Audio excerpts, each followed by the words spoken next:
जब इस पांडव ने खा लिया अपने पिता का मस्तिष्क, फिर हुआ चमत्कार। क्या आपको पता है कि 5 पांडवों में से एक सहदेव ने अपने पिता पांडु का मस्तिष्क खाया था? आखिर सहदेव की ऐसी क्या मजबूरी थी कि उन्हें अपने पिता का मस्तिष्क खाना पड़ा? महाभारत की अनसुनी कहानी। महाभारत काल में कई विचित्र घटनाएं हुई। महाभारत की कहानियों को हम बरसों से सुनते आ रहे हैं। क्या आपको पता है कि 5 पांडवों से एक सहदेव ने अपने पिता पांडु का मस्तिष्क खा लिया था? आखिर क्यों सहदेव को अपने पिता का मस्तिष्क खाने की जरूरत पड़ गई? इस कहानी में जानते हैं इन सवालों के जवाब। पांडव 5 थे: युधिष्ठिर, भीम, अर्जुन, नकुल और सहदेव। पांचों के पिता पांडु थे। पांडु की 2 पत्नियां थीं, कुंती और माद्री। पांडु को एक ऋषि ने श्राप दिया था कि वे किसी भी स्त्री के साथ संबंध नहीं बना सकेंगे। अगर वो किसी के साथ संबंध बनाएंगे तो तुरंत उनकी मृत्यु हो जाएगी। इसलिए कुंती और माद्री ने देवताओं का आह्वान किया और पांडवों को जन्म दिया।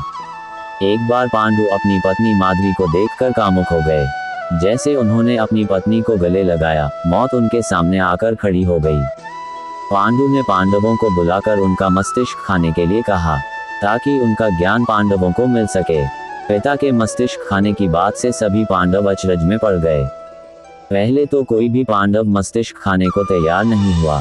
बाद में सहदेव ने अपने पिता की आज्ञा का पालन करते हुए उनका मस्तिष्क खा लिया। सहदेव ने पहली बार मस्तिष्क खाया तो उसे भूतकाल का ज्ञान हो गया। दूसरी बार खाया तो वर्तमान का ज्ञान हुआ। जैसे ही तीसरी बार मस्तिष्क खाया, उसे भविष्य का सब कुछ दिखने लगा। सहदेव को भविष्य में देखने की शक्ति मिल गई थी।